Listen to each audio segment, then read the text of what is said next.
Eu me chamo Ricardo e sirvo no reino como apóstolo. Estou aqui para lecionar pelo IBV. IBV quer dizer Instituto Bíblico Vida, que é um órgão da GEAB. GEAB quer dizer Jesus é a esperança da África e do Brasil.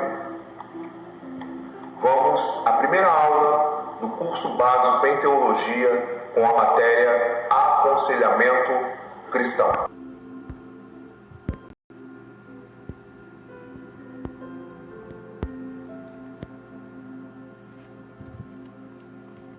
Introdução.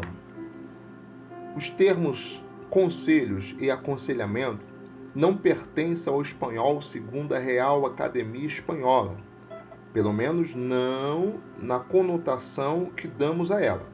Esses vocábulos são uma tradução do jargão evangélico da palavra inglesa counseling, uma palavra que descreve uma das funções mais importantes do ministério pastoral e de todos os membros de uma igreja. Veja que interessante. Logo de início, o escritor quebra paradigmas, afirmando que a função de conselheiro não pertence apenas ao pastor, senão a todos os servos convertidos de Deus. Porque a Bíblia vai deixar bem claro que todos os servos do Novo Testamento são ministros. Por isso, todos têm autonomia para aconselhar. Porém, como dar o conselho certo? Vamos continuar lendo o livro.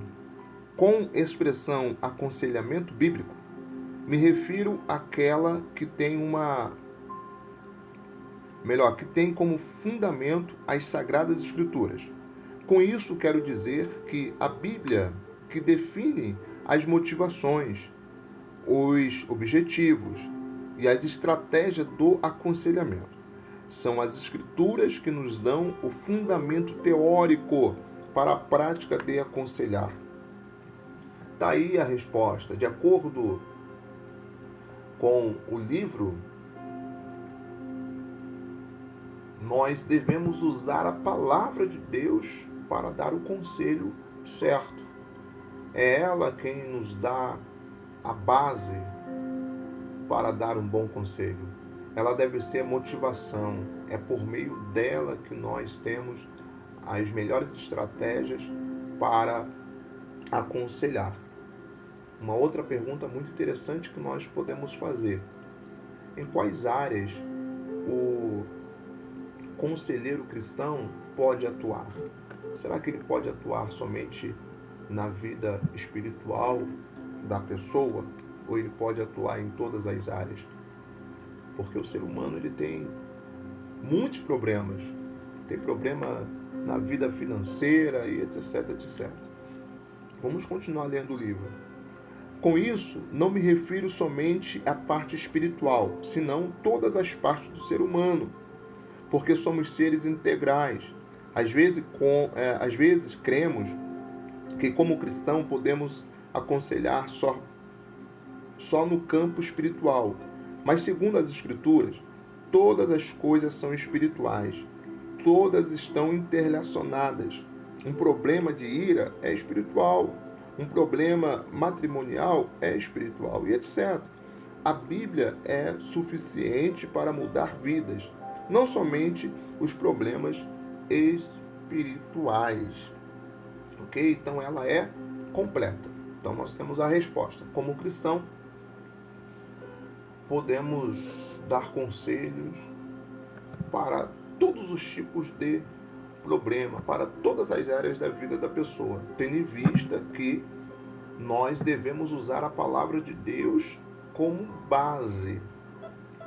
Nós vamos ver mais para frente que além de termos que usar as Escrituras, nós também temos que ter uma vida de comunhão com o Espírito Santo, através de uma vida diária de oração, uma vida de meditação, e aí sim nós conseguiremos dar o conselho certo e poderemos ajudar as pessoas de todas as áreas da vida delas, tá bom? Vamos continuar lendo agora na página 8.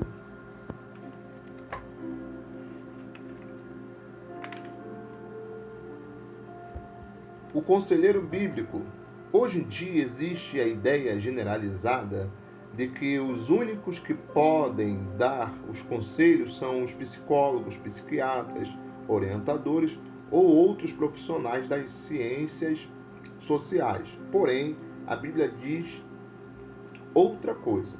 Ela afirma que o conselheiro não é exclusivo.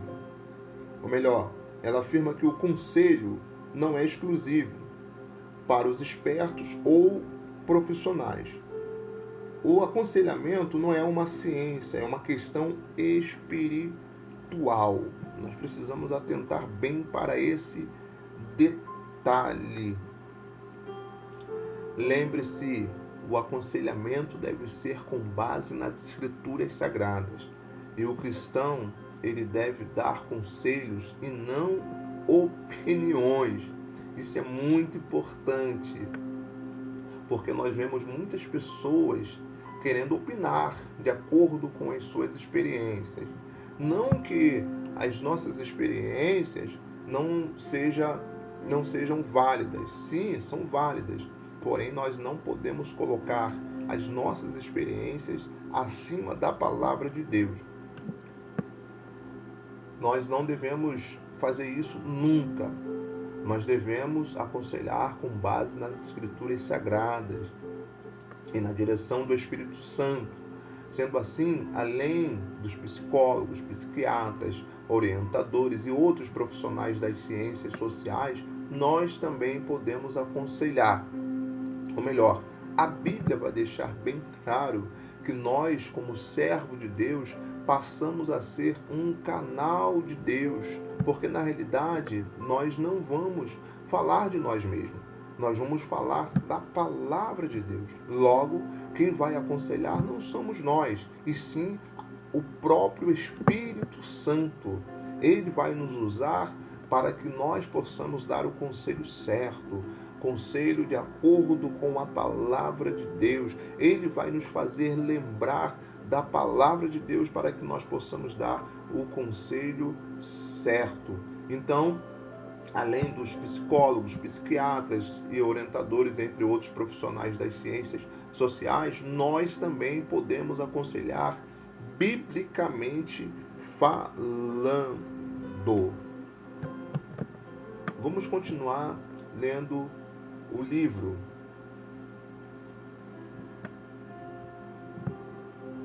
A Bíblia diz que o aconselhamento pode ser dado por parte de toda a igreja. Vamos ler Colossenses, capítulo 3, versículo 16. Habite ricamente em vocês a palavra de Cristo. Ensine e aconselhe-se uns aos outros com toda a sabedoria e cante salmos, hinos e cânticos espirituais com gratidão a Deus em seu coração.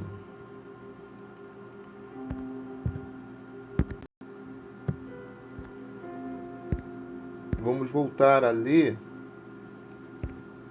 aqui, ó. Ok?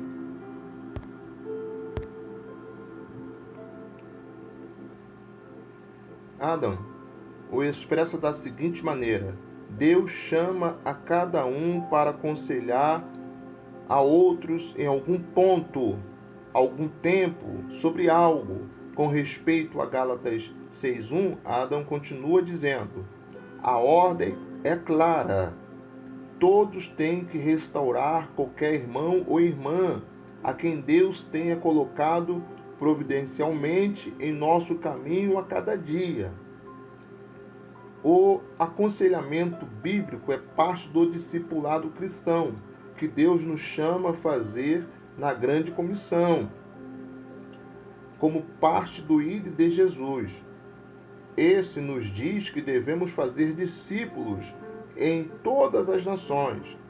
E parte do discipulado cristão é ajudar os crentes que se conduzam segundo a palavra de Deus. E uma forma de fazer isso é mediante o aconselhamento bíblico. Assim que o mandamento da grande comissão é para todos os crentes. O aconselhamento também é um mandamento para todos os crentes. John MacArthur, por sua parte, o descreve da seguinte maneira: desde os tempos dos apóstolos, vamos mudar de página, vamos para a página 9. O aconselhamento era realizado na igreja como uma função natural da vida espiritual do corpo de Cristo. Depois de tudo, o Novo Testamento manda aos crentes: admoestai-vos uns aos outros, exortai-vos uns aos outros, animai-vos uns aos outros, edificai-vos uns aos outros, confessai-vos vossas ofensas uns aos outros, e orai uns pelos outros, para que sejais curados. Todos, em um momento ou outro, necessita do conselho do outro, ou damos conselhos a outros. Isso é um ministério mútuo entre crentes. Olha que interessante. Então, referente à grande revelação bíblica, fica muito claro que todos podem aconselhar. Como o livro fala, pode aconselhar porque a Bíblia nos dá esse direito. Basta nós atentarmos para a grande comissão.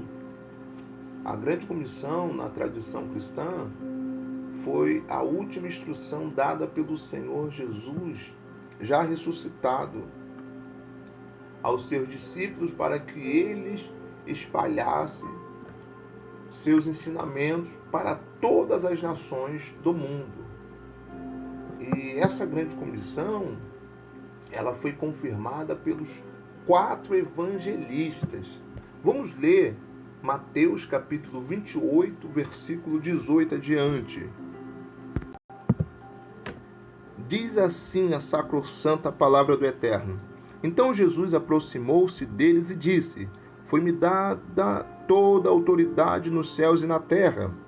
Portanto, vão e façam discípulos de todas as nações, batizando-os em nome do Pai, do Filho e do Espírito Santo, ensinando-os a obedecer a tudo que eu ordenei a vocês. E eu estarei sempre com vocês até o fim dos tempos.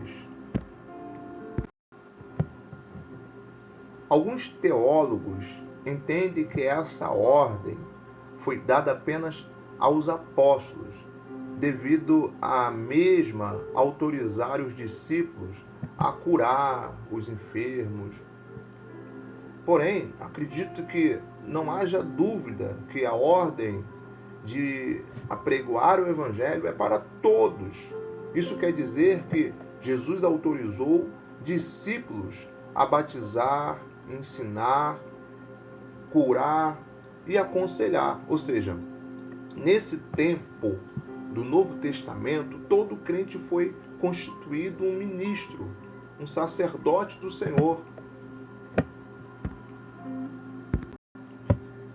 O entendimento que cada crente é um sacerdote é um ponto muito importante na visão que praticamos. Se perdermos essa verdade, toda a prática da vida da igreja estará comprometida. Tem um detalhe muito importante.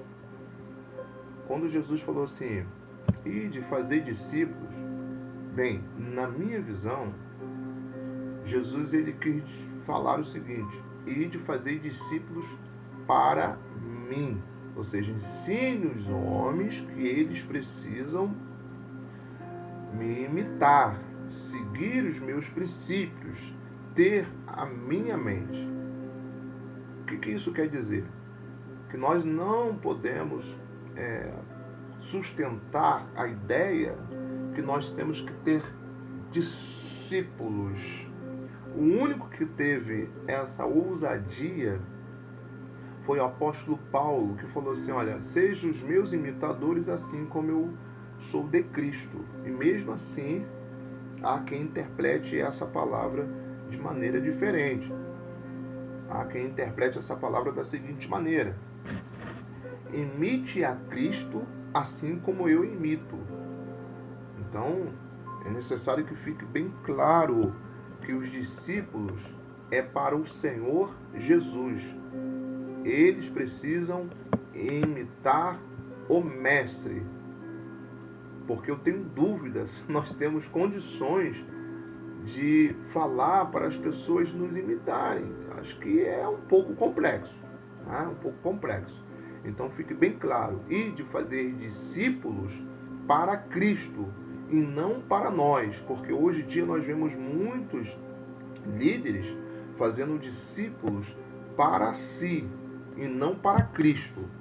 Muitos líderes fazendo discípulos para que as suas vontades sejam atendidas. Enfim, então nós temos que ter cuidado com isso.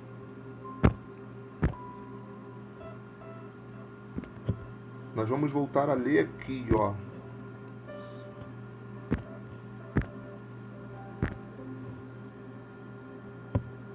Aqui, ok?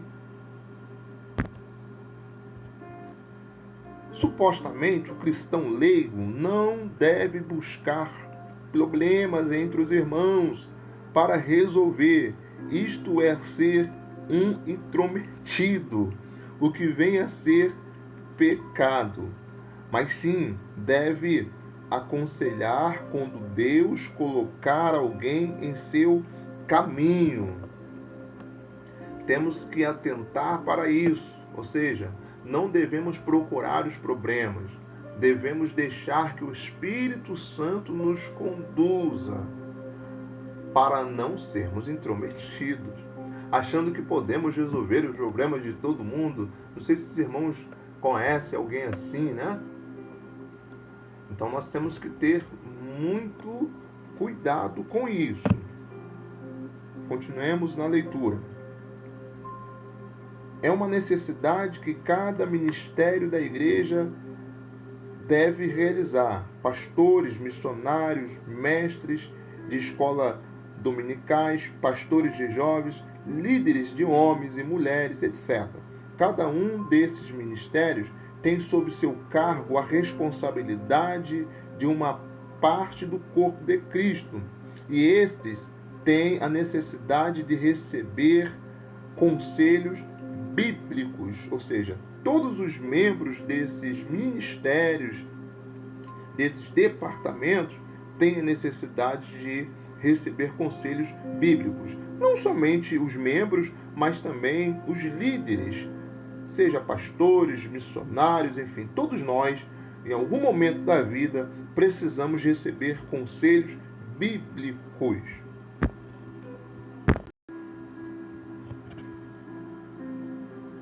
Por suposto, nego que possa haver especialista em aconselhamento bíblico e que alguns casos poderiam precisar, tampouco há quem pense que aconselhamento seja exclusivo desses últimos. A igreja em si é uma comunidade terapêutica.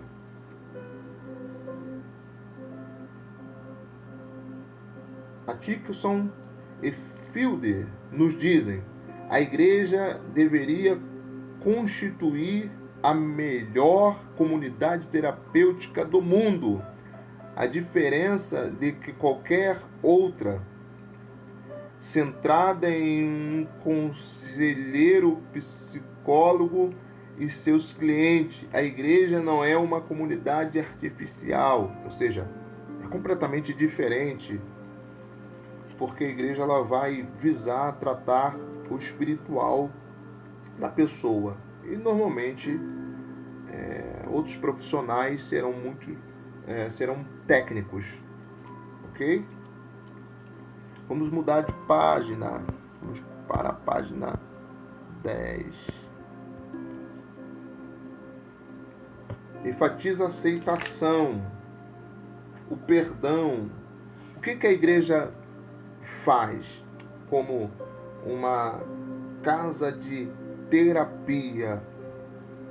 Ela enfatiza a aceitação, o perdão, a compaixão e a graça. Isto é, um amor incondicional e divino. Essas qualidades nascem do ato de ter recebido a aceitação, o perdão, a compaixão e a graça de Cristo. Portanto, se crer numa verdadeira comunhão, a verdadeira comunhão deve oferecer segurança e ser o terreno perfeito para sarar feridas e alcançar a maturidade. Viu? Então a igreja, ela deveria ser a maior comunidade terapêutica do mundo. Mas será que a igreja é a maior comunidade terapêutica do mundo? É uma pergunta que nós devemos fazer. De fato, a igreja não pode ser um lugar hostil, de guerra, de intriga, disse-me-disse, perseguição, apontamento. O grande problema se encontra nas estratégias que utilizamos para ganharmos almas. Vemos igrejas completamente cheias de pessoas não convertidas. Por quê? Utilizam todos os tipos de estratégias, sem a direção do Espírito Santo. Eu não vou citar aqui as estratégias que utilizam, mas uma coisa eu posso falar com muita propriedade. Nós vemos igrejas lotadas, não porque as pessoas que lá estão tenham sido tocadas pela pessoa do Espírito Santo. Normalmente as pessoas têm uma experiência almática devido a uma canção ou uma estratégia utilizada pelas igrejas, e essas pessoas até vão diante do altar em lágrimas, mas elas não se converteram ainda. E aí nós vemos muitas igrejas lotadas de pessoas não convertidas. E essas pessoas, elas ganham cargos, elas são levadas a fazer parte do corpo eclesiástico da igreja, do ministério de louvor, etc. Essas pessoas, elas são classificadas como joios. São pessoas que não se converteram, entraram para a igreja, passaram a ser igrejadas, mas não se converteram. Por isso tem havido muitos escândalos e dissensões dentro da igreja. Por isso a igreja acaba se tornando um ambiente completamente hostil. Para que a igreja possa ser a melhor comunidade terapêutica do mundo, é necessário nós nos convertermos. Eu vou me incluir. Todos nós precisamos nos convertermos, sem sombras de dúvida. Nós precisamos melhorar a cada dia. Por que nós precisamos melhorar a cada dia? Porque a igreja é um hospital, a igreja é uma oficina. Então nós temos que melhorar, pedir ajuda ao Espírito Santo para que nós possamos melhorar, para ajudar outras pessoas. Porque se nós não formos sarados, como que nós vamos tratar as feridas das pessoas? Viu? Nós precisamos melhorar para sabermos acolher os fracos na fé, principalmente aqueles que forem novos convertidos. Chega de briga, né, por causa de cargos, posições ministerial, chega de apontamento, Não vamos ser religiosos achando que as coisas têm que acontecer do nosso jeito. As coisas têm que acontecer do jeito de Deus. As coisas têm que acontecer do jeito da palavra de Deus. E não do nosso jeito. Ah, mas eu acho que tem que ser assim. É por isso que nós passamos por cima de tudo e de todos, só para cumprir, só para fazer as nossas vontades, não fazer a vontade de Deus. Desobedecemos a liderança, etc. Então a igreja não pode ser um ambiente hostil. Nós temos que buscar libertação em Deus. Se nós queremos ser bons conselheiros, nós precisamos ser, acima de tudo, convertidos, para que nós possamos acolher a todos que chegarem, tanto os novos convertidos, como os demais irmãos também, porque a Bíblia fala que nós temos que suportar a fraqueza uns dos outros. Assim como Cristo nos perdoou, nós também devemos perdoar o nosso próximo. Então, a igreja ela pode ser sim a maior comunidade terapeuta do mundo. Pode, mas é necessário que haja mudança para que a igreja possa ser a maior comunidade terapeuta do mundo. Viu? A Bíblia fala: ó, quão bom e quão suave é que os irmãos vivam em união. Harold Koenig, ele falou que é um pesquisador, ele concluiu o seguinte, que há grandes benefícios quando nós nos reunimos para adorarmos e bendizermos o nome do Senhor. Então nós devemos deixar de ser religiosos para que a igreja ela possa ser um ambiente, uma maior casa terapêutica, né? Para tratarmos das pessoas.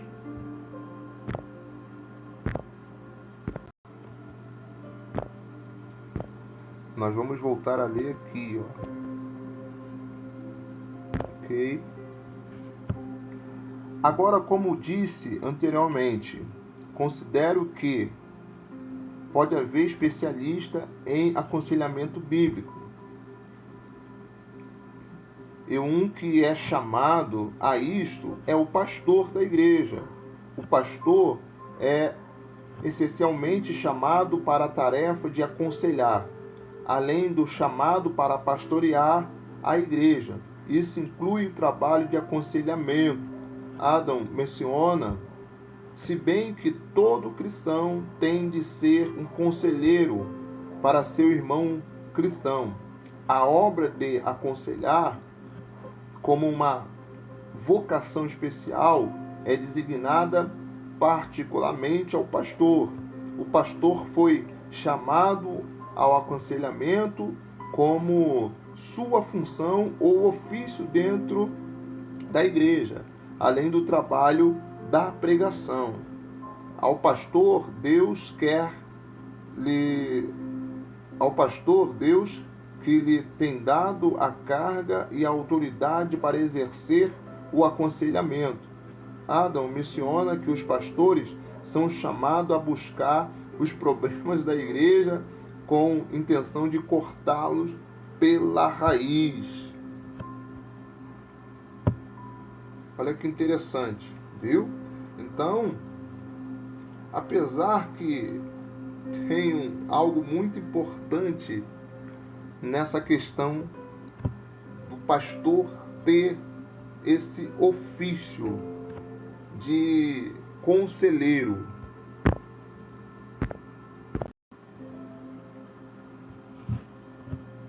Quando a Bíblia fala de pastores, ela se refere a pessoas que não receberam a unção dada pelo homem. Eu já tratei isso em algumas aulas, que antigamente, na igreja primitiva, não tinha apenas um pastor centralizado para cuidar do rebanho de Deus. Existiam vários líderes que ficavam na responsabilidade de cuidar do rebanho. Esses líderes normalmente eram os presbíteros.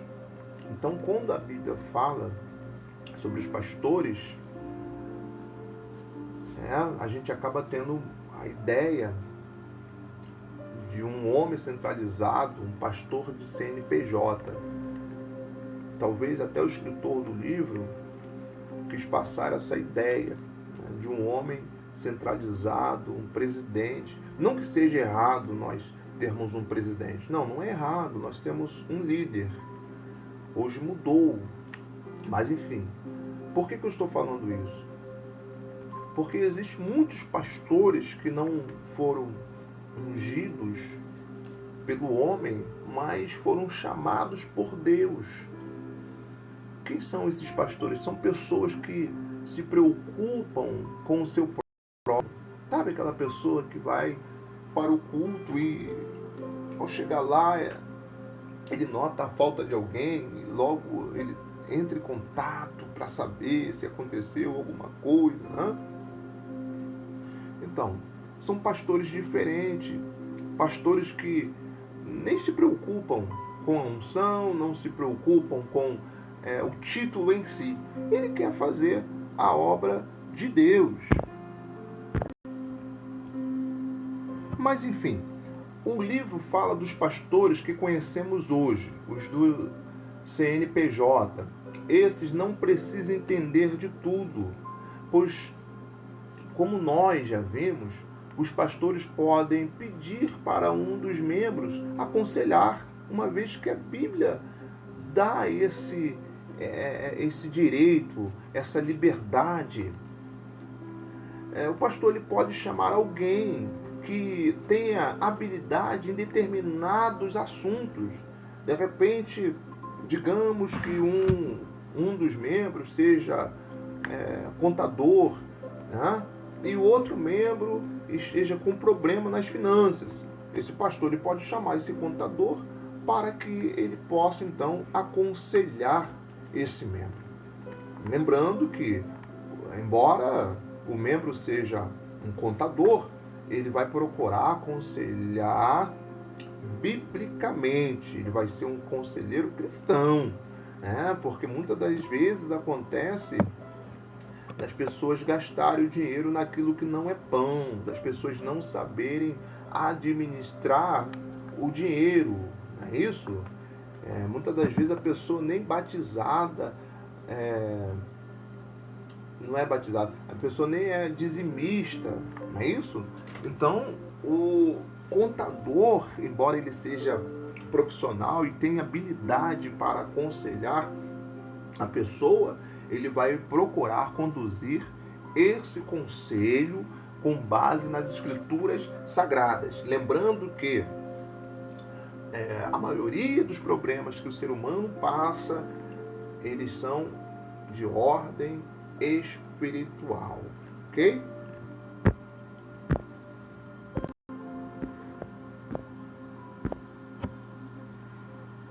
Nós vamos ler aqui agora.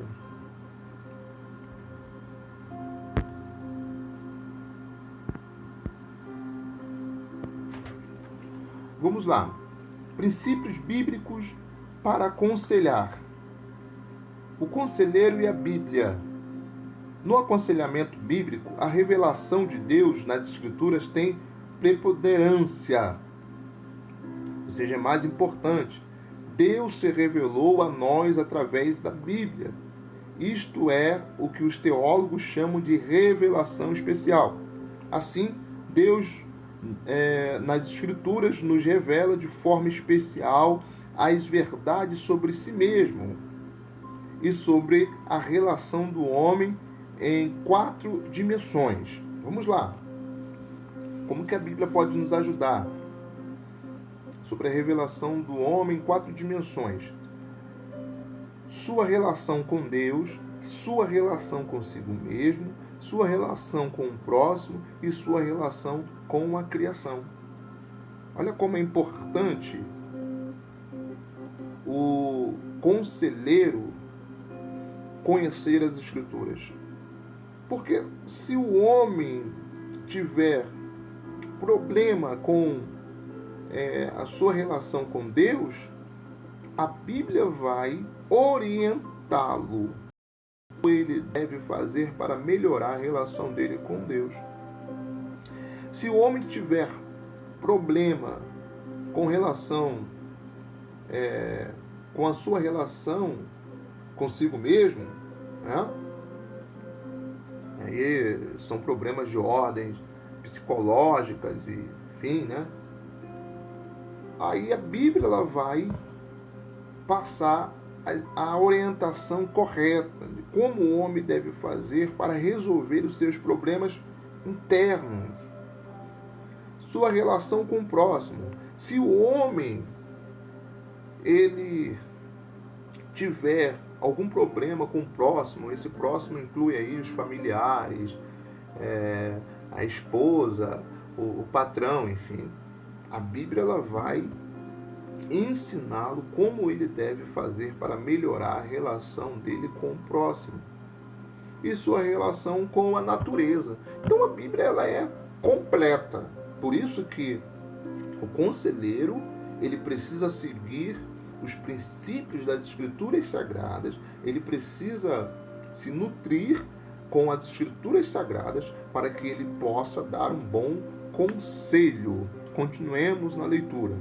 Não há ninguém que conheça o homem do que Deus que o criou, e esse se tem revelado nas Escrituras Sagradas, para guiarmos nos assuntos práticos das Escrituras. Assim, as Escrituras é a única fonte de autoridade para resolver nossos problemas espirituais.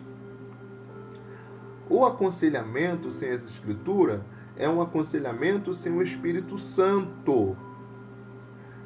Em 2 Timóteo 3,16, nos diz que as Escrituras é útil para aperfeiçoar os santos, mediante o que podemos considerar os meios de aconselhamento bíblico, ensino, repreensão e instrução.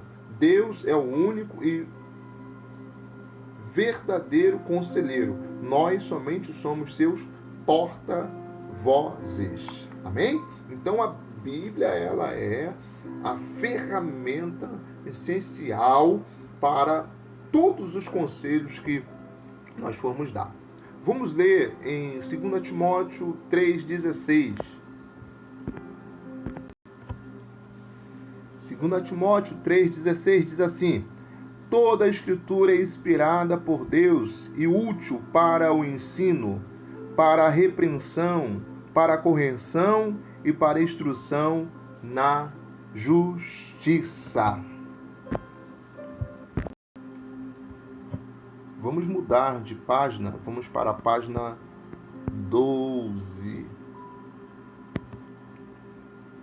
Diz assim: Adão nos diz: somente a palavra de Deus pode nos dizer como temos de mudar.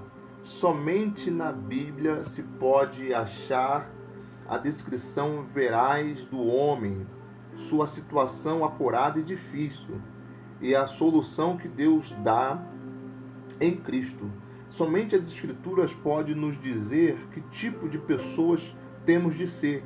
Somente Deus pode mandar, dirigir e dar o poder para efetuar as mudanças apropriadas que vão permitir que os homens, os quais ele redime, que se renove de sua própria imagem corrompida pela queda.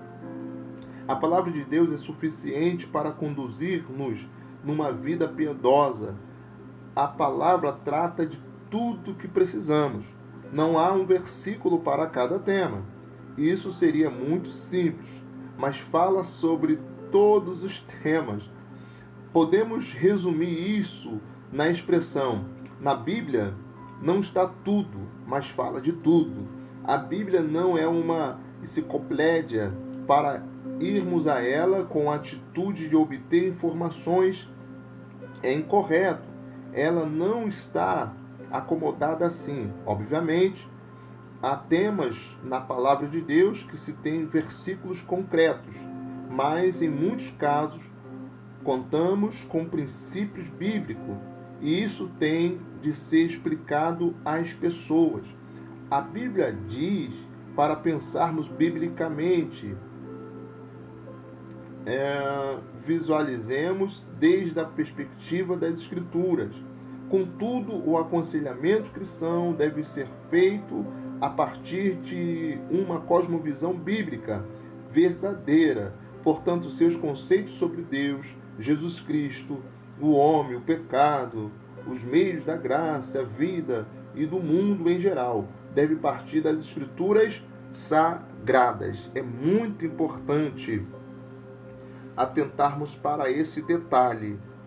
Eu acredito que o livro reforçou a necessidade de conhecermos as Escrituras sagradas para sermos bons conselheiros.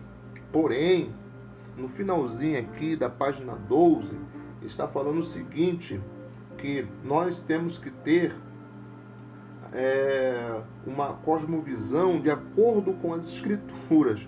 Eu acredito que isso seja até difícil, mas é necessário. A cosmovisão, ela diz a respeito do ensinamento que a pessoa teve ao longo da sua caminhada cristã. Normalmente a pessoa é influenciada. Dificilmente a pessoa consegue tirar os óculos da cosmovisão, né?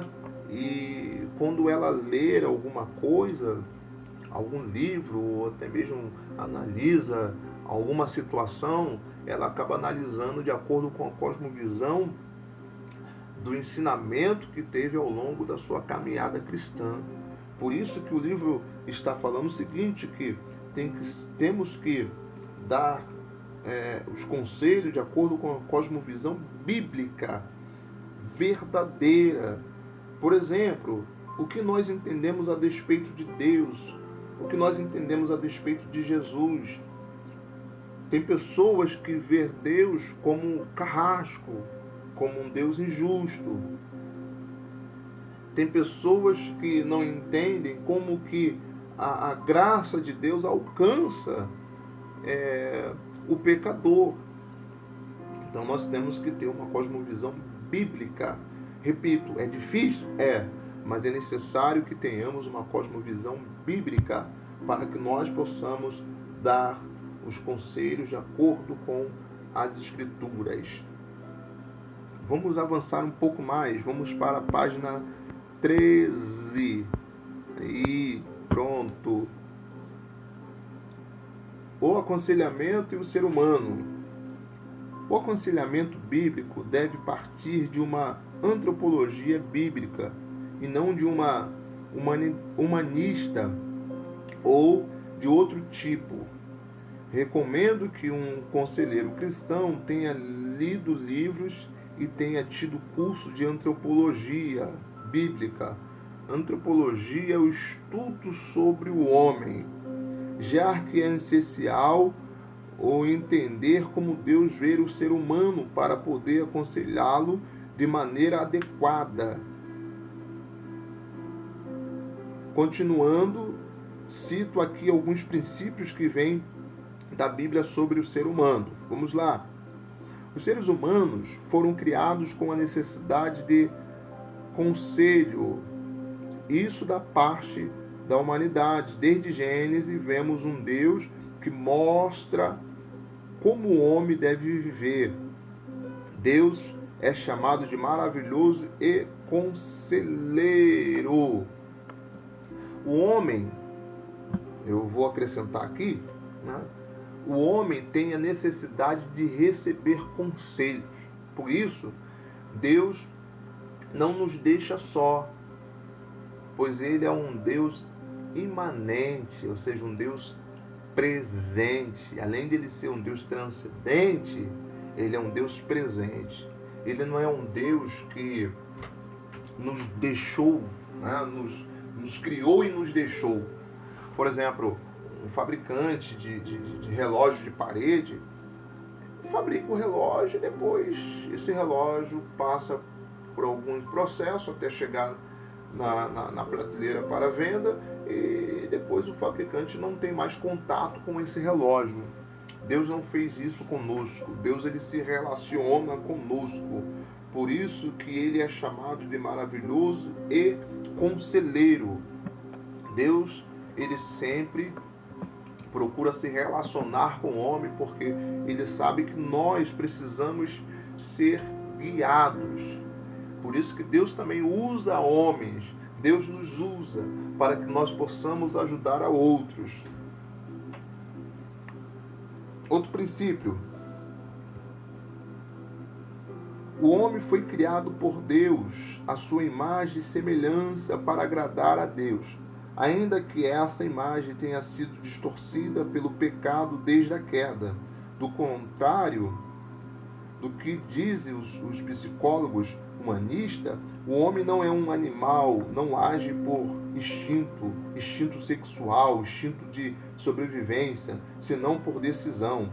O homem não tem as respostas dentro de si mesmo, nem é autônomo, como proclama o humanista, especialmente a linha de Carl Rogers.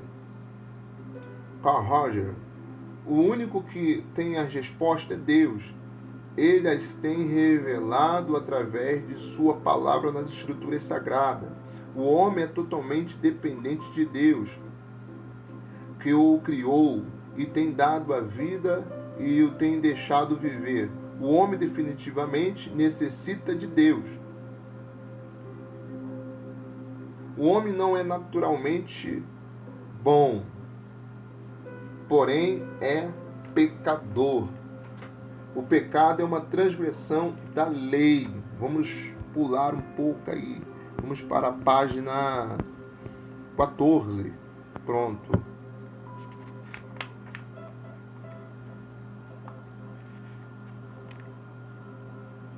Então, o pecado é uma transgressão da lei divina, uma afronta contra Deus.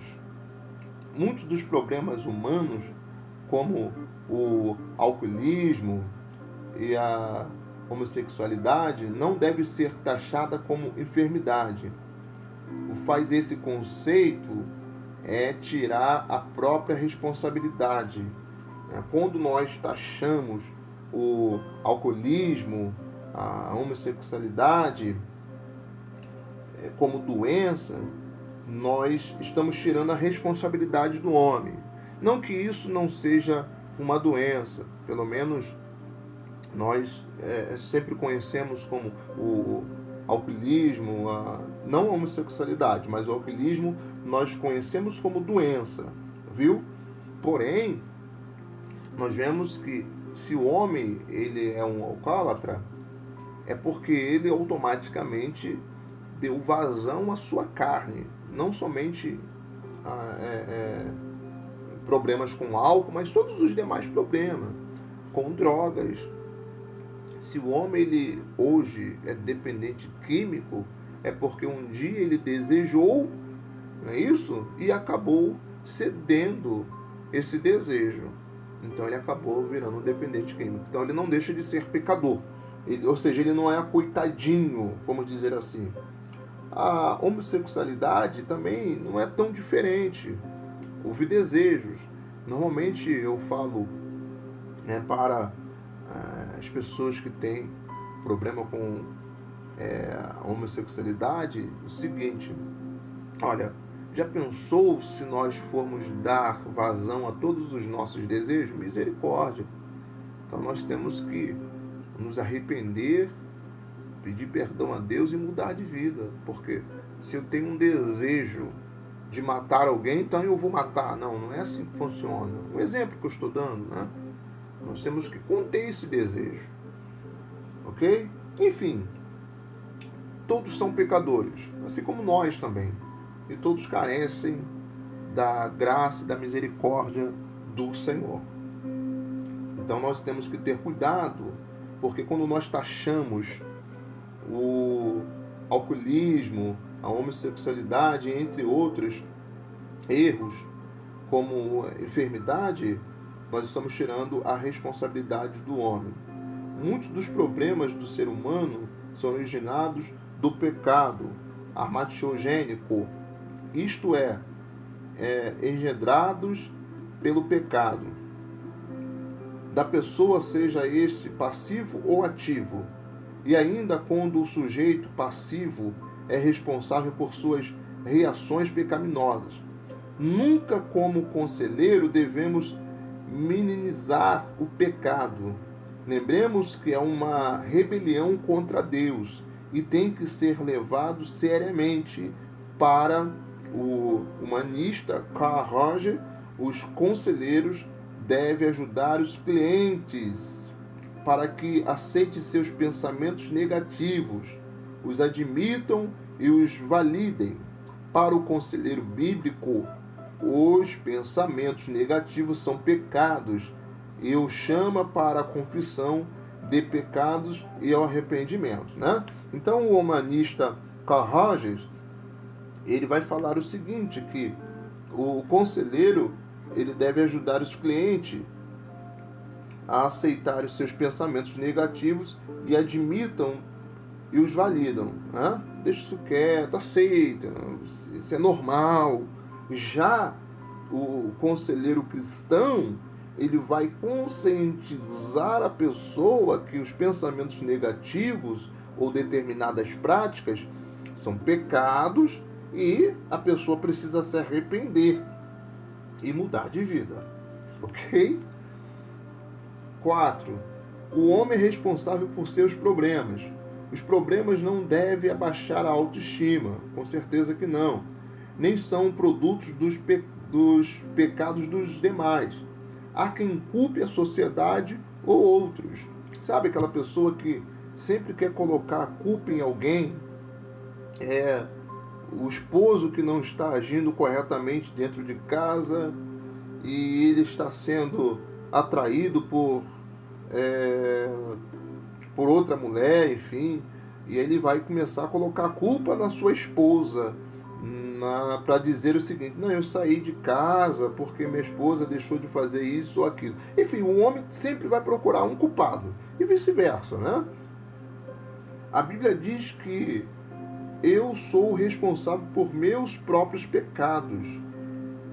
Desde o Éden, o homem busca esconder-se do que enfrenta.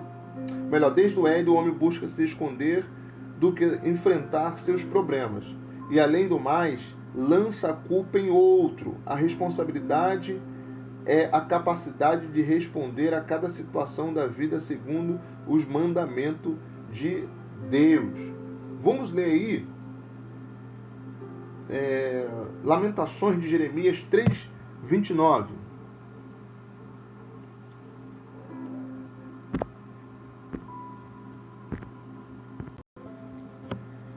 Lamentações de Jeremias 3:39. Como pode um homem reclamar quando é punido por seus próprios pecados? Vou ler de novo. Como pode um homem reclamar quando é punido por seus pecados, melhor dizendo, né? Em outras versões vai falar o seguinte: de que se queixa, pois, o homem vivente? Cada um se queixa dos seus próprios pecados. Dando continuidade, bem aqui no 5. Em nossas condições pecadoras não somos aceitos por Deus. Portanto, a pessoa ímpia não deve aceitar tal como ela é, nem crer que Deus a aceita como ela é. Ainda que afirmemos paradoxalmente que Deus ama o pecador e odeia o pecado. Mudamos aqui para a página 15. Isso não implica que Deus aceite o pecador. O Salmos 7:11 nos diz que Deus está irado com o ímpio todos os dias. Agora bem, é certo que os cristãos são aceitos por Deus, que levou nossas culpas e nos aceita porque nossos pecados foram perdoados, e também, como cristão, devemos aceitarmos uns aos outros somente porque somos irmãos em Cristo. Mas nesse tipo de aceitação não existe nenhum tipo de implicação que nos diga que não se pode fazer juízo sobre o pecado. Olha que interessante. Condena os ímpios, melhor, condena os juízos ilegítimos. A Bíblia nos ensina a julgar de forma específica. Lembremos que o aceitar o comportamento pecaminoso ante aos olhos da pessoa aconselhada é o mesmo que aprová-lo. Então, meus queridos irmãos, nós não podemos fazer vista grossa, tendo em vista que nós temos sempre que nos incluir nessa situação, porque a Bíblia fala que todos pecaram, destituídos foram da glória de Deus. É claro, evidente, que esse pecado foi perdoado por Deus através do sacrifício de Jesus Cristo, mas ainda hoje nós cometemos pecados, não como uma prática de vida, mas como um acidente de percurso. E assim mesmo, tem outras pessoas que cometem pecados, seja elas ímpias ou não. O que vai classificar a pessoa como um joio, como um ímpio, né? Melhor, como joio, vamos colocar assim, ímpio é aquele que não crê em Deus. O que vai classificar a pessoa como joio, né, vai ser exatamente se ela tem os frutos do Espírito ou não, se ela produz os frutos do Espírito ou não. Se ela estiver na prática da carne, automaticamente ela é joio, ela precisa se consertar. É isso que nos faz diferente dessas pessoas. Se nós hoje vivemos na prática do pecado, nós somos igual a elas, então nós não temos condições de aconselhar ninguém. Mas se nós não vivemos na prática do pecado, se nós não vivemos mentindo, roubando, adulterando, etc., né, desobedecendo a liderança, enfim, então nós podemos aconselhar. E se nós não apontarmos os erros das pessoas, não o apontar de forma condenatória, né, que no livro está chamando de julgamento ou juízo ilegítimo. A Bíblia condena esse tipo de julgamento, tá? Ilegítimo. Vamos ver aí. Abra aí a sua Bíblia. Melhor eu vou colocar aqui. Mateus 7, todos conhecem, não julgueis para que não sejais julgados. Vamos ler em João 7:24. Não julguem apenas pela aparência, mas façam julgamentos justos. Então, esse é o julgamento correto. Para quem fala que o cristão pode julgar, tá aí a resposta, viu? O cristão pode julgar sim, a partir do momento que ele não julgue pela aparência, a partir do momento que ele também não esteja no mesmo erro ou de repente até cometendo pecados, vamos colocar assim na ótica humana, maiores, né? Foi o que Jesus falou. Tira primeiro a trave que está nos seus olhos, para depois então tirar o cisco que está nos olhos do seu irmão. Ou a trave que está no seu olho, né? Eu não lembro muito bem. Ok? Mas nós como cristãos podemos julgar sim, mas de forma justa, de acordo com a lei, de acordo com a palavra de Deus, e não de acordo com o que eu penso, de acordo com o que eu acho. Eu tenho que julgar de acordo com a palavra de Deus. Julgar é você analisar as práticas das pessoas, né? Ou da pessoa que te procurar para se aconselhar, analisar a situação de acordo com a palavra de Deus, julgar, opa, isso aí está errado, uma esposa não pode agir assim, um esposo não pode agir assim, um cristão não pode agir assim, um jovem não pode agir assim, um cristão não pode roubar, um cristão não pode mentir, enfim, analisar toda a situação de acordo com a palavra de Deus e dar um conselho. Meu irmão, olha, você precisa se consertar, porque se você não se consertar, você está entristecendo o Espírito Santo. Se você não se consertar, né, você não pode declarar que é salvo, porque os salvos em Cristo Jesus não mentem, não roubam.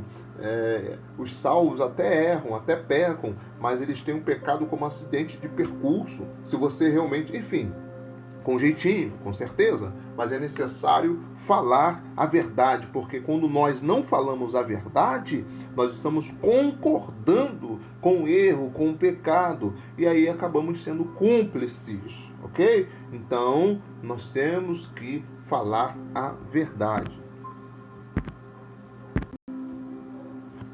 Não julguem apenas pela aparência, mas façam julgamentos justos.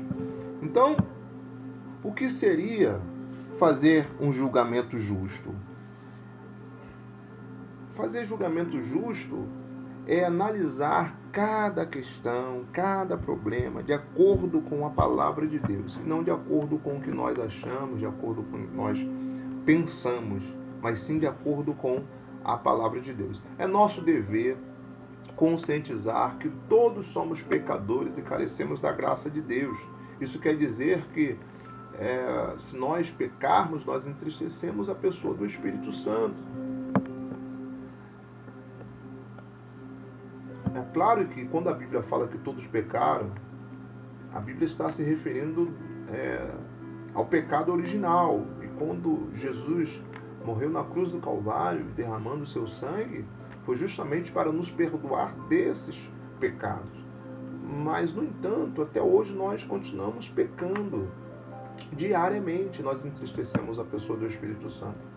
A diferença é o seguinte, é que nós não podemos ficar na prática do pecado. O pecado tem que ser como um acidente de percurso em nossas vidas. Infelizmente, muitas mulheres e homens que se dizem ser servos de Deus não têm o pecado como acidente de percurso, e sim como uma prática de vida. Homens e mulheres que têm títulos, pastores, missionários, enfim, que mentem, que roubam, etc. Então nós temos que ter muito cuidado com isso. Nós, como conselheiros, nós precisamos ter isso em mente. A maioria dos problemas das pessoas elas estão relacionados ao erro, ao pecado. Um ponto muito interessante é a questão do significado do julgamento, que Jesus se referiu em Mateus capítulo 7. Ele se referiu ao julgamento ilegítimo. O que é um julgamento ilegítimo? Que não satisfaz as condições exigidas pela lei, ou seja, pela palavra, pelo direito. Isso quer dizer que podemos julgar de acordo com a palavra de Deus. Ok? Então, devemos julgar sim, de acordo com a palavra de Deus, não de acordo com os nossos pensamentos. E mostrar para a pessoa, dentro da palavra de Deus, olha, você está errado. Você, como cristão, não pode mentir. Você, como esposa, não pode fazer isso. Você, como esposo, não pode fazer isso. Enfim, dar conselhos de acordo com a palavra. O aconselhamento e a santificação. O único tratamento para o pecado é a santificação, pela fé. E a santificação progressiva por meio do Espírito Santo. O homem deve confessar seu pecado, arrepender-se e aceitar o perdão de Deus. De fundo, o aconselhamento bíblico é uma aplicação dos meios de santificação. Sproul nos menciona do papel santificador do Espírito Santo. É tarefa do Espírito Santo fazer-nos santos. Ele nos consagra. O Espírito Santo cumpre o papel santificador. Ser santificado é ser santo ou justo. A santificação é um processo que começa no instante em que nos convertemos em cristãos. O processo continua até a nossa morte, quando o crente é feito justo pela última vez, completamente e para sempre. Vamos à página 16. Nós vamos ler um pouquinho, tá bom? Só para a gente terminar aqui. A santificação nas Escrituras é um estado, mas também um processo. De certa forma, somos santos e igualmente Deus nos está santificando. Nenhum cristão pode afirmar, eu que sou assim. Isso é negar o processo de santificação. Nós, como crentes, estamos sendo santificados. Estamos em uma construção. Deus está trabalhando em nossas vidas. O aconselhamento do ponto de vista da santificação é mostrado à pessoa que Deus está moldando ela ou ela através da circunstância e não mudar a circunstância. Vou ler de novo. O aconselhamento do ponto de vista da santificação é mostrar à pessoa que Deus está mudando ela ou ele através da circunstância e não muda a circunstância. Muitas das vezes a pessoa ela quer que Deus mude a circunstância, porém Deus está mudando ela através das circunstâncias. A santificação implica em mudanças pessoais. Todo homem pode mudar com a ajuda de Deus.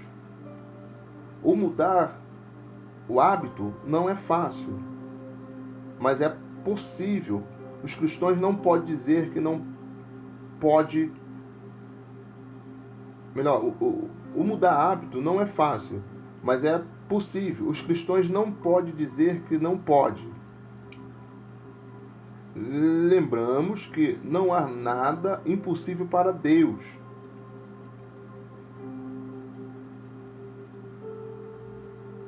O caráter pode ser mudado. Aí no livro está dizendo personalidade, mas nós já sabemos que Deus não muda personalidade, Deus muda caráter. Deus nos dá excelentes exemplos nas Escrituras de homens totalmente transformados como Israel, Pedro e Paulo. Não se deve permitir que uma pessoa alegue de que ela é assim, ou que não se pode fazer nada a respeito. O remédio de Deus para os problemas dos homens é a confissão. Esse deve ser primeiramente a Deus e depois às pessoas afetadas. A Bíblia demanda restituição.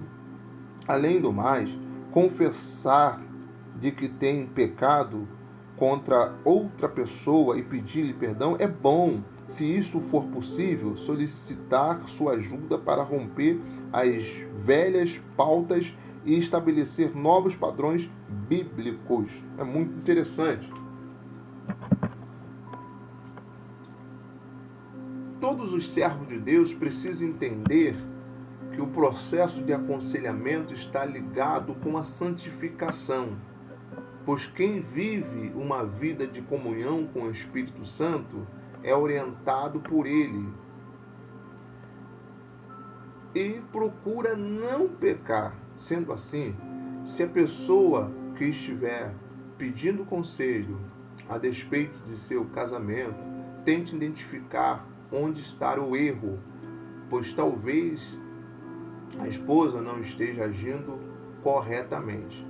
Como uma mulher deve agir, biblicamente falando. Se for na área de finanças, procure ver se a pessoa está administrando o dinheiro corretamente. Se ele é dizimista, enfim, o erro será sempre do ser humano. Nós não somos coitadinhos, somos pecadores por natureza e sempre tendenciamos para o pecado. Não tem para onde correr. Vamos mudar de página, vamos para a página 17. Vamos ler mais um pouco. O aconselhamento e o Espírito Santo. O Espírito Santo é conselheiro por excelência e é chamado por João Paracletor, conselheiro. E por Isaías deu o espírito de conselho. Ele é o autor da palavra e, portanto, opera por meio da palavra de Deus. Para que o aconselhamento seja realmente cristão, tem que ser levada em harmonia com a obra regeneradora e santificadora do Espírito de Deus. Recordemos que o Espírito Santo, junto com a palavra, produz a mudança.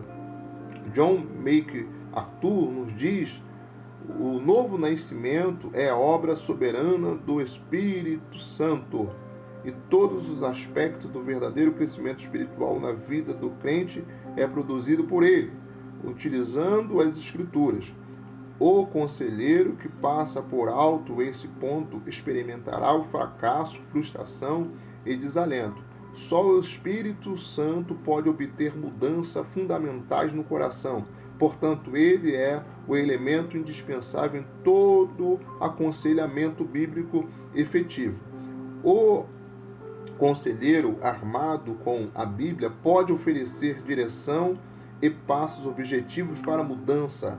Contudo, a menos que o Espírito Santo esteja falando no coração do aconselhado, qualquer mudança aparente será ilusório, superficial e temporário, e os mesmos problemas ou piores reaparecerão em breve. Ou seja, o Espírito Santo de Deus precisa falar no coração do aconselhado. Na realidade, Deus fala conosco, o Espírito Santo fala conosco e nós transmitimos a mensagem que Deus estiver colocando no nosso coração. Nas palavras de Adam, se o aconselhar for um aspecto da outra santificação, então o Espírito Santo, cuja obra principal no homem regenerado é santificá-lo, tem que ser considerado como a pessoa mais importante no contexto de aconselhar. Vamos mudar de página, vamos para a página 18.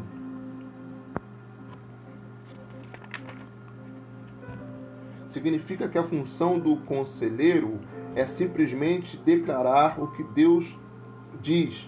As mudanças correspondentes somente ao Espírito de Deus. Daí a importância de ter uma boa pneumatologia e o aconselhamento e a glória de Deus. A meta do aconselhamento não é que a pessoa se sinta melhor, senão que sinta a glória de Deus. A sua segunda meta é aperfeiçoar os santos. Ao ser como Cristo, Deus será glorificado. O objetivo do aconselhamento não é simplesmente resolver os problemas, senão de como vamos viver a vida, como Adão ou como Cristo, de uma maneira que demos liberdade à natureza pecaminosa ou de uma maneira que agradarmos a Deus. Ou seja, como que nós vamos viver? Igual a Adão ou igual a Cristo? Isso é muito importante. Isso quer dizer o quê? Nós vamos dar vazão à nossa natureza pecaminosa ou vamos viver como Cristo? No final eu vou fazer um resumo, ok? Olha a importância de nós sermos convertidos para que possamos dar bons conselhos, pois na realidade precisamos fazer a pessoa entender que ela precisa ser discípula de Cristo, ou seja, falar somente aquilo que é aprovado por ele, pensar como Cristo pensasse, ou seja, procurar agradar o Espírito Santo, não de uma maneira robótica, mecânica. Não, eu não posso fazer isso porque é pecado. Não, mas ser realmente orientado pelo Espírito Santo de Deus. Então é muito importante nós sermos convertidos para que nós possamos passar para a pessoa, ok? Vamos lá. Carl Rogers chama seu sistema de terapia centrada no cliente. Carl Rogers é humanista, então ele chama o seu sistema de terapia centrada no cliente. Os crentes têm um aconselhamento centrado em Deus. O marido de Bob Gunn expressa assim: No lugar de centrar-se nos problemas ou procurar revelar o que há em seus corações, os pastores e sua congregação devem ocupar-se ativamente na santificação, crescendo no fruto do Espírito, aprendendo a andar no Espírito, tendo Jesus por centro da atenção, fazendo-se semelhante a Ele, que é a meta de nossas vidas. O conselheiro não está para remover os problemas, senão para que a pessoa se submeta à vontade de Deus. Não está para que as pessoas se sintam bem, senão para que haja mudança em suas vidas e sejam santificadas. Tem que conduzir e exortar as pessoas para que as suas normas de comportamento se conformem com as normas bíblicas. Só dessa forma se glorificará a Deus. Isto especificamente quando toma forma náutica, isto é, de exortação por pecado. O êxito no aconselhamento é medido em relação de que se Deus é ou não glorificado. Não importa se a pessoa tenha gostado ou não. Olha que interessante. Às vezes nós queremos levantar a bandeira da paz, né? A pessoa vem se aconselhar conosco e aí nós ficamos com medo. Nós mudamos de página, tá? Estamos aqui na 19. Estamos bem aqui, ó. Eu acabei de ler aqui, ó. Deixa eu mostrar aqui para os irmãos.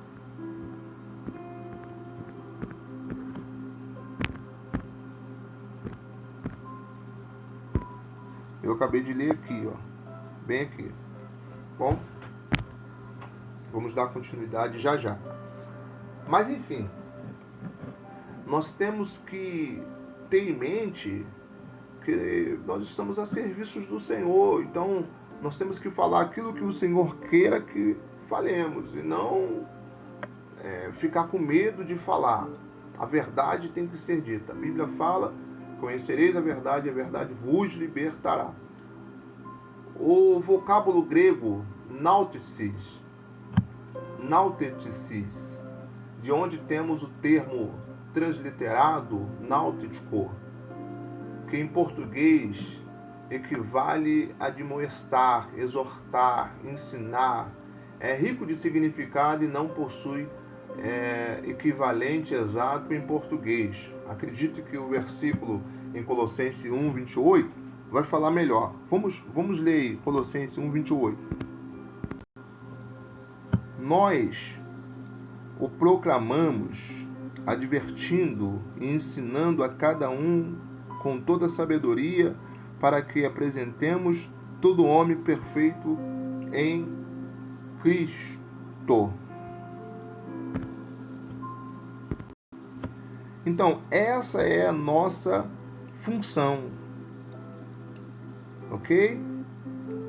Todos que vierem até nós temos que ter essa preocupação de dar um bom conselho, para que esse homem ele possa chegar ao entendimento que ele precisa agradar a Deus, precisa agradar o Espírito Santo, para que ele possa ser feliz em todas as áreas da vida dele.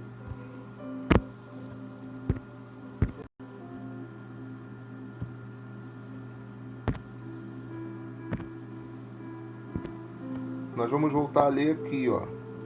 Ok? Vamos lá. Lembre-se que o conselheiro não trata de impor suas próprias regras, senão as normas de Deus. E deve ser cuidadoso em não confundir ambas. Para evitar a dependência do conselheiro, se deve, por meio do modelado e a prática supervisionada, o discipulado, né? Ensinar as pessoas a usar as escrituras por sua própria conta, a fim de dar resposta aos seus próprios problemas. Uma forma de iniciar isto é promover o desenvolvimento de devocionais pessoais que supostamente inclui a leitura e a meditação da Bíblia. O aconselhamento bíblico não consiste em escutar para que a pessoa se sinta bem. A Bíblia chama o conselheiro para escutar, mas isso é antes de responder. Vamos ver aí o que está dizendo em Provérbios 18:13. Quem responde antes de ouvir comete insensatez e passa vergonha, ok? É claro, evidente que nós precisamos ouvir para dar a resposta, porém, nós não podemos ser todo ouvido. A gente tem que ter cuidado com isso. Até um tempo atrás, eu imaginava que a função do pastor era só ouvir. Inclusive, eu já falei sobre isso, né? Alguns pastores já falaram sobre isso. Que às vezes os pastores ouvem, não falam uma palavra. E a pessoa, quando termina, se sente aliviada. Sendo que essa pessoa vai voltar a ter problema. Então, o correto é ouvirmos atentamente, analisarmos a situação e darmos resposta de acordo com a palavra de Deus.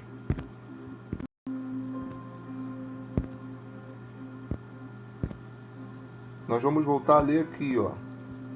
Ok? Escutar é interessante no que o outro diz e responder de uma maneira adequada, de acordo com as normas divinas.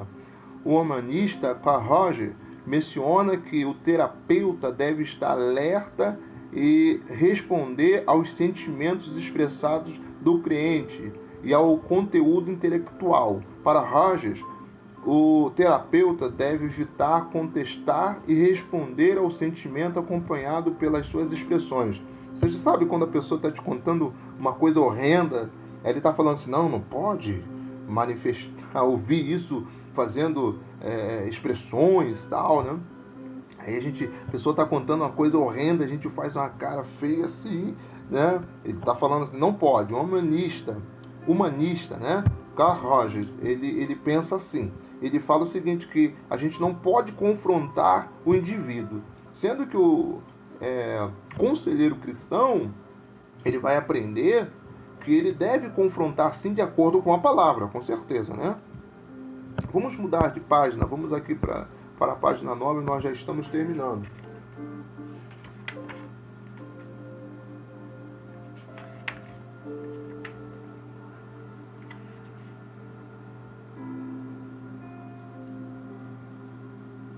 Nós vamos ler aqui, ó. Vamos ler aqui, ok?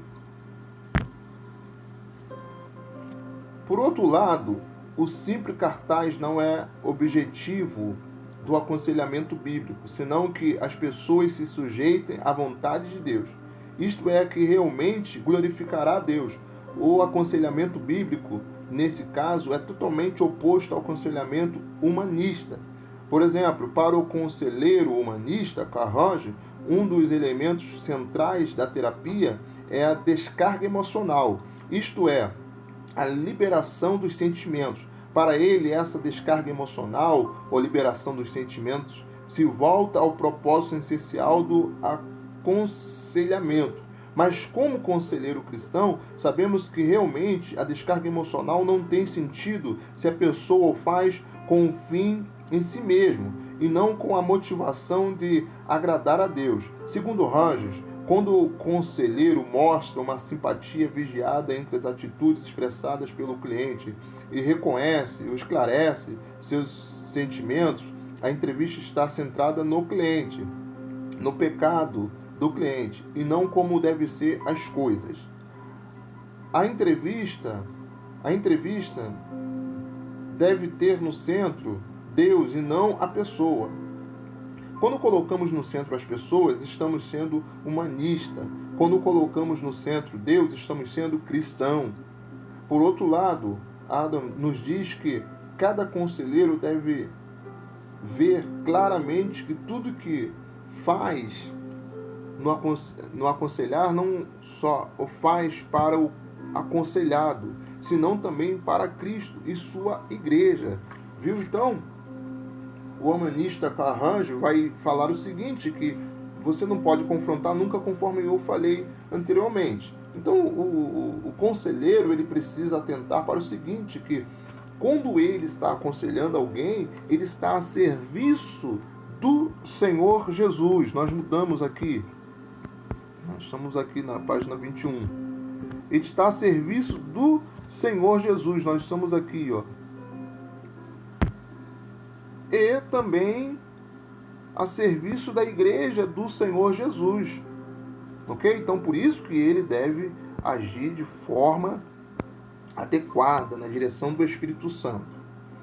A esperança verdadeira está fundada nas Escrituras. Adam menciona que, num sentido, todo aconselhado necessita de esperança. O pecado produz seus efeitos de abatimento e desânimo nas vidas de todos. Todo cristão está desanimado em uma ou outra ocasião. Com frequência, essa atitude deteriora no pecado com a falta de esperança. Na realidade, o pecado ele pesa, essa é a realidade. O pecado ele acaba pesando. Então, todo ser humano ele precisa de esperança. E Cristo é a nossa esperança. Porém, para que nós possamos continuar tendo sucesso em todas as áreas de nossas vidas, nós temos que abandonar o pecado. Então, o conselhado ele precisa entender isso. Por isso, o conselheiro ele precisa estar a par disso. Por outro lado, os psicoterapeutas só podem infundir falsa esperança. Vamos ler aí em Provérbios 10, 28. O que o justo almeja redonda com alegria, mas a esperança dos ímpios dão em nada. Olha que interessante.